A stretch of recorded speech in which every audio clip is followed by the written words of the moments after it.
नमस्कार, आप देख रहे हैं एनएमएफ न्यूज। मैं आपके साथ शबनम। रेतीले पहाड़ों के नीचे भारत सरकार को एक बड़ा भंडार मिल गया है, खजाना मिल गया है। रेयर अर्थ मिनरल का भंडार मिला है और ये खनिज एडवांस टेक्नोलॉजी और डिफेंस के लिए बहुत महत्वपूर्ण है, क्योंकि अभी तक इसके लिए हम चीन पर निर्भर थे, लेकिन अब भारत को ये इस खनिज का भंडार मिलना एक बड़ी उपलब्धि माना जा रहा है। तो अभिषेक इस पर चर्चा के लिए साथ हैं। अभिषेक, कितनी बड़ी उपलब्धि होगी भारत की अगर ये जो मिनरल है भारत का अपना हो जाएगा? तो देखिए, ऐसा नहीं है कि ये पहली बार मिला है रेयर अर्थ मिनरल्स भारत में। इससे पहले भी कई राज्यों में है, उसकी भी जानकारी देंगे। लेकिन राजस्थान के जालोर में और बालतोरा में जो जगह के नाम है, वहां ये जो मिला है रेयर अर्थ मिनरल्स, इसकी मात्रा बहुत ज्यादा है। मतलब कहीं कि लगभग 80 से 100 मिलियन टन तक का यह भंडार हो सकता है। और अगर वाकई में यह भंडार इतना बड़ा है तो चीन का जो वेपनाइजेशन है, रेयर अर्थ मिनरल्स हो, रेयर अर्थ मेटल्स हो या फिर रेयर अर्थ मैग्नेट्स हो, हर चीज में चाइना का फिलहाल वेपनाइजेशन चल रहा है। ये वेपनाइजेशन ठीक वैसा ही जिस तरीके से दुनिया का ज्यादातर जो व्यापार है वो डॉलर में होता है, और उस डॉलर का वेपनाइजेशन अमेरिका करता है। अपने हिसाब से वो डॉलर को चलाता है, अपने हिसाब से वो व्यापार करवाता है लोगों को। जब मर्जी आता है किसी चीज पर सैंक्शन लगा दिया, बैन लगा दिया। इतने दुनिया पर जो बैन लगाता है क्योंकि डॉलर का प्रभुत्व है, इसीलिए लगाता है।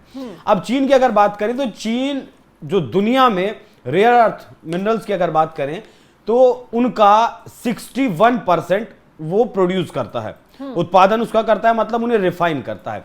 लेकिन बड़ी बात यह है कि 92% जो है रेयर अर्थ मिनरल्स दुनिया भर में, उन्हें वो कंट्रोल करता है।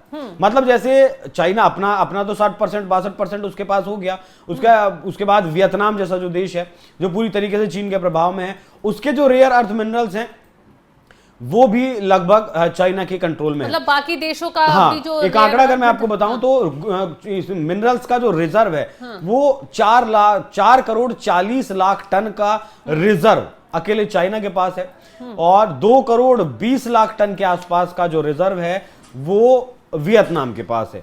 और वियतनाम पूरी तरीके से प्रभुत्व में है चाइना के, क्योंकि अमेरिका से जब इंडस्ट्रियलाइजेशन हुआ था या फिर जो फैक्ट्रीज आई थी या फिर और देशों से जो आए थे, वो चाइना और चाइना के साथ में फिर वियतनाम में ही ये प्लांट्स लगवाने का काम चाइना ने खुद से किया था। तो एक तरीके से कहें वो मजदूर या फिर नौकर, एक तरीके से जिस तरीके से एक मालिक रखता है, मालिक नौकर वाला दोनों के बीच सिस्टम है। जी अभिषेक, ये बात तो ठीक है कि चीन के पास ज्यादा रेयर अर्थ मटेरियल है और उसी के जरिए वो और देशों पर धाक भी जमाता रहा है। लेकिन पहले ये बताइए कि इसका इस्तेमाल क्या है, क्योंकि देशों के लिए ये बहुत ज्यादा जरूरी है। अगर भारत में इसका भंडार मिला है तो ये भारत के लिए कितना जरूरी है? देखिए, आप जो फोन चला रही हैं, आपके सामने जो लैपटॉप रखा है, उन सब में इन रेयर अर्थ मेटल्स का इस्तेमाल होता है। जितने भी रक्षा उपकरण हैं, मतलब जो सैन्य उपकरण हैं, वो गाइडेड मिसाइल का रडार हो या फिर गाइडेड मिसाइल सिस्टम हो, या फिर जो जितने भी स्पेस सैटेलाइट्स हैं या फिर स्पेस में जो चीजें जाती हैं, जो भी विमान जाते हैं, उन सब में इन रेयर अर्थ मेटल्स का और रेयर अर्थ मैग्नेट्स का बहुत बड़ा प्रभाव होता है। एक छोटा सा एग्जांपल अगर मैं आपको दूं, फाइटर जेट हमारे पास है, हम कुछ मतलब राफेल का प्रोडक्शन कर रहे हैं फ्रांस के साथ मिलकर, लेकिन हम पूरा राफेल तो बना रहे हैं लेकिन इंजन हम नहीं बना रहे। इंजन हमारा राफेल का कहां से आता है? फ्रांस से आता है। दुनिया में सिर्फ 4 देश ऐसे हैं जो इंजन बनाते हैं, इंजन बना सकते हैं। उसमें फ्रांस का नाम है, उसमें रशिया का नाम है, उसमें ब्रिटेन का नाम है, उसमें अमेरिका का नाम है। दुनिया में सिर्फ 4 देश ऐसे हैं, क्योंकि जब ये इंजन चलता है, जब कोई भी फाइटर जेट उड़ता है, तब उसका जो तापमान है, उसका जो टेम्परेचर है, वो लगभग 2000 डिग्री सेल्सियस से ज्यादा पहुंच जाता है। और ऐसे में कोई भी जो मेटल है वो मेल्ट हो सकता है। कोई भी मेटल, ये लोहा, स्टील, तांबा, बहुत आराम से ये मेल्ट हो जाएंगे। लेकिन उन मेटल्स को मिक्स करके जो रेयर अर्थ, उनको इसीलिए आरईएम बोला जाता है, रेयर अर्थ मिनरल्स इसलिए ही उन्हें बोला जाता है। मैं आपको कुछ एग्जांपल भी दूंगा। जिस तरीके से स्कैंडियम है या फिर येट्रियम है, ये इस तरीके के रेयर अर्थ मिनरल्स हैं। 17 रेयर अर्थ मिनरल्स होते हैं, इन्हीं को मिक्स करके सारी चीजें बनाई जाती हैं। मेनली जो चीजें स्पेस में जाती हैं, जितने सैटेलाइट्स हुए, रॉकेट्स हुए, उनमें रेयर अर्थ मैग्नेट्स की जरूरत पड़ती है, जिन्हें रेयर अर्थ मेटल से बनाया जाता है। और ये rare earth metals rare earth minerals से बनते हैं। भारत में बहुत सारे इसके भंडार हैं।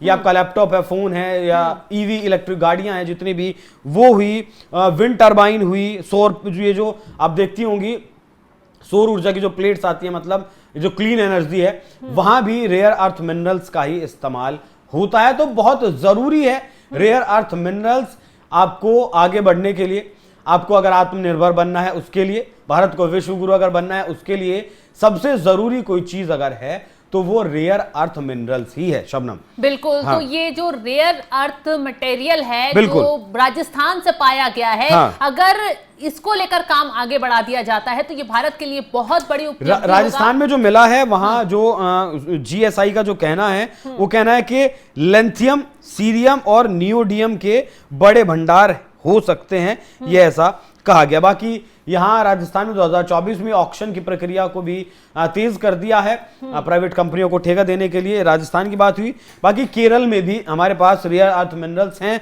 और वहां खुदाई भी चल रही है, लेकिन वो उतने बड़े पैमाने पर है, उतनी बड़े स्तर पर नहीं चल रही है कि जो हम खुद का ही इस्तेमाल वहां मतलब इस्तेमाल करते हैं, जो हम सप्लाई चेन बन सके या फिर किसी दूसरे देश को बेच सकें। आंध्र प्रदेश में भी विशाखापट्टनम और काकीनाडा में है, यहाँ 10 मिलियन टन का ये अनुमानित जो भंडार है वो 10 मिलियन टन का है। और ओडिशा की बात करें, यहाँ 5 मिलियन टन का अनुमानित भंडार है। बाकी झारखंड, तमिलनाडु और पश्चिम बंगाल के पुरुलिया में भी लगभग अनुमानित यहां भंडार हो सकते हैं या फिर हैं।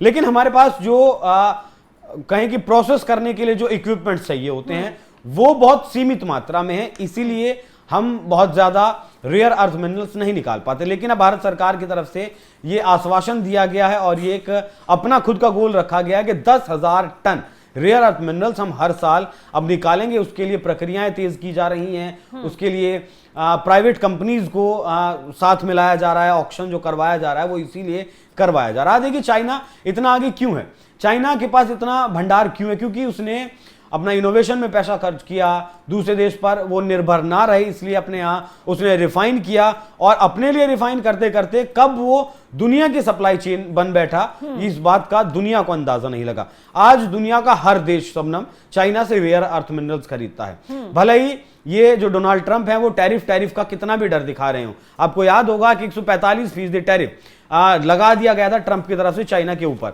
लेकिन फिर 10% पे अचानक कैसे बात आ गई, क्योंकि चाइना ने प्रतिबंध लगा दिया था अपने रेयर अर्थ मिनरल्स पर। भारत की तरफ से भी 2023 में चाइना ने भारत के ऊपर भी प्रतिबंध लगाया था कि भारत को नहीं बेचेंगे, लेकिन उसके बाद हमारे जो है वहां सरकारी लोग गए, बातचीत हुई, उसके बाद से वो सब कुछ चलना शुरू हुआ। लेकिन देखिए इसमें चुनौतियां भी हैं। ये जो राजस्थान का इतना बड़ा भंडार मिला है उसमें चुनौतियां भी बहुत हैं, और चुनौतियां ये हैं कि जिस तरीके से आपने देखा होगा कि बहुत सारी एनजीओज पर्यावरण के नाम पर आ जाती हैं।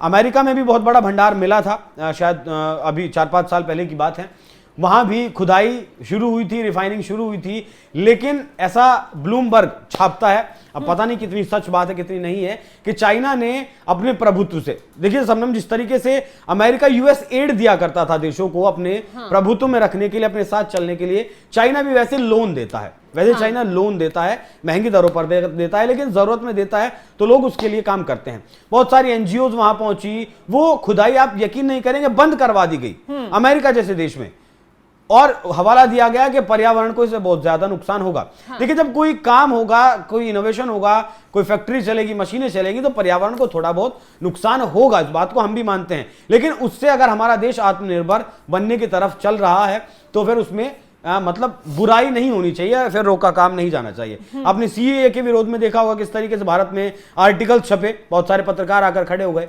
किसान आंदोलन के दौरान वैसा ही हुआ। अब अगर राजस्थान में ऐसा होता है तो मतलब मुझे ऐसा लगता है कि चीन इसमें कहीं ना कहीं खुराफात करने की कोशिश करेगा, इस खनन को, इस खुदाई को, इस रिफाइनिंग को रोकने की कोशिश करेगा। क्योंकि अगर भारत ने ये रिफाइनिंग शुरू कर दी तो जो वेपनाइजेशन हथियार की तरह जो इस्तेमाल करता है रेयर अर्थ मिनरल्स को चीन, वो नहीं कर पाएगा।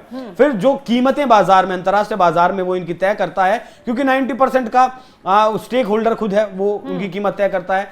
फिर उसके बाद वैसा नहीं रहेगा, मतलब भारत भी वहां एक बड़ा प्लेयर बनकर उभरेगा, बड़ा खिलाड़ी होगा, और भारत भी अपने हिसाब से जिस देश को माल बेचना होगा, जिस रेट पर बेचना होगा वो करेगा, जिससे चीन का प्रभुत्व खत्म होगा, उसका जो हथियार है उसके पास, ये वो हथियार कहीं ना कहीं बहुत मतलब कुंद पड़ जाएगा। तो इसलिए चीन बहुत बड़ी चुनौती हमारे सामने हो सकता है। ठीक है, राजस्थान के बालोतरा और जालौन में ये दुर्लभ खनिज पाया गया है, और ये खनिज एडवांस टेक्नोलॉजी और डिफेंस के लिए बहुत महत्वपूर्ण है, और टेक्नोलॉजी की दौड़ में ये भारत को आगे ले जाएगा अगर इस पर काम सफलतापूर्वक आगे बढ़ा तो। इसके साथ ही चीन की ओर से रेयर अर्थ मेटल्स के निर्यात पर प्रतिबंध के बाद ऑटोमोबाइल सहित कई भारतीय क्षेत्रों पर गहरा असर पड़ा था। हालांकि उसके बाद बहाल कर दिया गया, व्यापार आगे बढ़ा। अब ऐसे में भारत को जो उपलब्धि हासिल हुई है, कहीं ना कहीं चीन तक अगर यह खबर जाएगी तो उसमें हड़कंप मचेगा ही मचेगा। जिस तरीके से चीन जो है 90% जो रेयर अर्थ मिनरल जो है उसके कब्जे में है, और तमाम देशों से वो इसको लेकर भेजता है, व्यापार करता है। खैर, अब आगे क्या कुछ खुशखबरी इस बात को लेकर निकलती है, देखने वाली बात होगी। फिलहाल इस खबर को लेकर आप क्या राय रखते हैं, कमेंट बॉक्स में अपनी राय जरूर बताएं। तमाम खबरों की अपडेट के लिए आप हमारे साथ जुड़े रहें। नमस्कार।